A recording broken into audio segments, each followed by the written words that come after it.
Assalamualaikum warahmatullahi wabarakatuh. Perkenalkan, kami dari kelompok 6 kelas 1B. Di sini kami akan menjelaskan materi tentang landasan antropofilosofis pendidikan. Sebelumnya, izinkan saya dan rekan-rekan saya memperkenalkan diri terlebih dahulu. Perkenalkan, nama saya Risma Nurhayati dengan NIM 2504113. Perkenalkan, nama saya Keisa Ziza Rohman dengan NIM 2503502. Perkenalkan diri, nama saya Devi Mutiara Gustiani dengan NIM 2504666. Perkenalkan, nama saya Alisya Dwi Hidayati Sumawiganda dengan NIM 2503622. Pengertian landasan. Landasan mengandung arti sebagai alas, dasar atau tumpuan. Istilah landasan juga dikenal pula sebagai fondasi atau dasar. Mengacu pada pengertian tersebut, dapat dipahami bahwa landasan adalah alas atau dasar pijakan dari sesuatu hal. Suatu titik tumpu atau titik tolak dari suatu hal atau suatu fondasi tempat berdirinya sesuatu hal. Pengertian antropologi. Antropologi adalah disiplin ilmu yang mempelajari manusia dengan penekanan pada perbedaan dan persamaan, baik dari segi biologis maupun budaya dalam populasi manusia. Ilmu ini berhubungan dengan karakteristik biologis dan budaya yang khas dari populasi manusia di seluruh periode dan berbagai belahan dunia. Pengertian filosofis. Filosofis adalah istilah turunan dari kata dasar filsafat yang berarti berdasarkan filsafat. Kata filsafat sendiri berasal dari bahasa Yunani yaitu philos. Philos itu adalah cinta atau loving dan sophia adalah kebijaksanaan, wisdom atau kepahaman yang mendalam. Oleh karena itu, secara etimologis, filsafat memiliki arti cinta terhadap kebijaksanaan. Pengertian pendidikan. Pendidikan adalah usaha sadar dan terencana untuk mewujudkan suasana belajar dan proses pembelajaran agar peserta didik secara aktif mengembangkan potensi dirinya untuk memenuhi kebutuhan masyarakat dan tuntunan norma nasional. Pendidikan menurut Undang-Undang Nomor 20 Tahun 2003. Pengertian pendidikan dalam Undang-Undang Nomor 20 Tahun 2003 tentang Sistem Pendidikan Nasional disebutkan bahwa yang dimaksud dengan pendidikan adalah usaha sadar dan terencana untuk mewujudkan suasana belajar dan proses pembelajaran agar peserta didik secara aktif mengembangkan potensi dirinya untuk memiliki kekuatan keagamaan, pengendalian diri, kepribadian, kecerdasan, akhlak mulia, serta keterampilan yang diperlukan dirinya, masyarakat, bangsa, dan negara. Selanjutnya yaitu pengertian landasan antropofilosofis. Landasan antropofilosofis pendidikan merupakan dasar pemikiran yang memandang manusia sebagai pusat dan tujuan utama pendidikan, serta menelaah proses pendidikan melalui sudut pandang filsafat tentang hakikat manusia. Landasan antropofilosofis mencakup dua bidang kajian, yaitu antropologi dan filsafat. Antropologi menyoroti manusia sebagai makhluk yang berkembang dalam konteks sosial dan budaya, sedangkan filsafat berperan menggali nilai-nilai, makna, dan tujuan hakiki dari proses pendidikan itu sendiri. Dengan demikian, landasan antropofilosofis menjadi dasar agar pendidikan mampu memahami manusia secara menyeluruh, baik aspek jasmani, rohani, sosial, maupun moralnya. Selanjutnya yaitu tujuan. Yang pertama, pembentukan manusia utuh. Memastikan pendidikan tidak hanya fokus pada pencapaian akademik, tetapi juga menjadikan individu cerdas secara intelektual, baik secara moral dan harmonis dalam kehidupan sosial. Yang kedua yaitu pengembangan potensi optimal. Mengembangkan seluruh potensi manusia berdasarkan hakikatnya sebagai makhluk sosial, spiritual, dan rasional. Dan yang ketiga, pembekalan nilai. Membekali individu dengan nilai-nilai moral, sosial, dan spiritual agar dapat hidup bertanggung jawab, berbuat baik, dan berkembang secara dinamis di masyarakat. Selanjutnya adalah prinsip-prinsip. Yang pertama, pandangan holistik tentang manusia.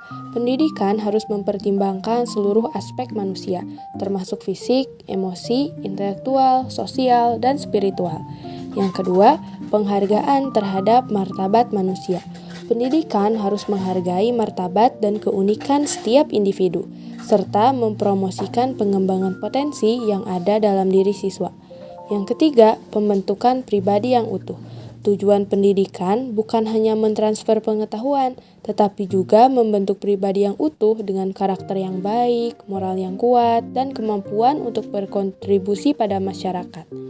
Yang keempat, proses pembelajaran yang aktif dan partisipatif. Siswa harus dilibatkan secara aktif dalam proses pembelajaran dengan kesempatan untuk mengeksplorasi, menemukan, dan mengembangkan pengetahuan dan keterampilan mereka sendiri. Yang kelima, hubungan yang bermakna antara guru dan siswa. Guru berperan sebagai fasilitator dan mentor yang membangun hubungan yang positif dan mendukung dengan siswa, serta membantu mereka mencapai potensi penuh mereka. Yang keenam, pengembangan kemampuan berpikir kritis dan kreatif.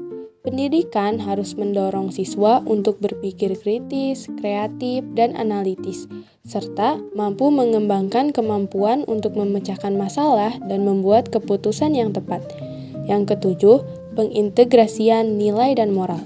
Pendidikan harus memasukkan nilai dan moral yang baik dalam proses pembelajarannya, serta membantu siswa mengembangkan kesadaran dan komitmen untuk menjadi warga negara yang baik.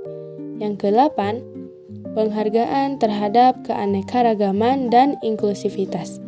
Pendidikan harus menghargai dan merayakan keanekaragaman budaya, agama, dan latar belakang siswa, serta mempromosikan inklusivitas dan kesetaraan dalam proses pembelajaran. Yang kesembilan, pembelajaran sepanjang hayat. Pendidikan harus menanamkan kesadaran dan motivasi untuk terus belajar dan mengembangkan diri sepanjang hayat.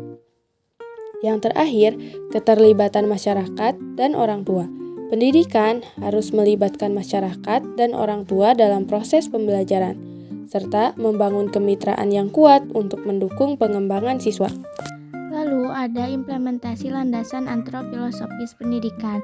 Dalam proses belajar mengajar adalah upaya untuk menempatkan hakikat manusia seutuhnya sebagai makhluk sosial, berbudaya, dan berpotensi sebagai pusat dari seluruh aktivitas pendidikan.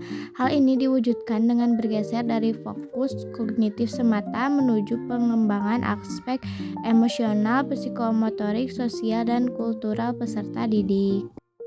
Dan secara praktis, implementasi ini mencakup yang pertama, pengembangan kurikulum dan materi yang mengakomodasi latar belakang dan nilai-nilai kontekstual. Yang kedua, penggunaan metode pembelajaran yang bermakna dan interaktif, di mana siswa dapat mengaitkan informasi baru dengan pengalaman budayanya. Yang ketiga, penciptaan lingkungan belajar yang inklusif, menghargai keberagaman dan responsif terhadap kebutuhan psikososial siswa. Dan yang keempat, penerapan prinsip pendidikan sepanjang hayat. Hasilnya seperti yang tercermin pada kurikulum Merdeka adalah terciptanya proses pembelajaran yang humanis, reflektif, dan relevan dengan tuntutan zaman, yang bertujuan tidak hanya mentransfer pengetahuan, tetapi juga membentuk karakter, kreativitas, empati, dan kemampuan kolaboratif siswa.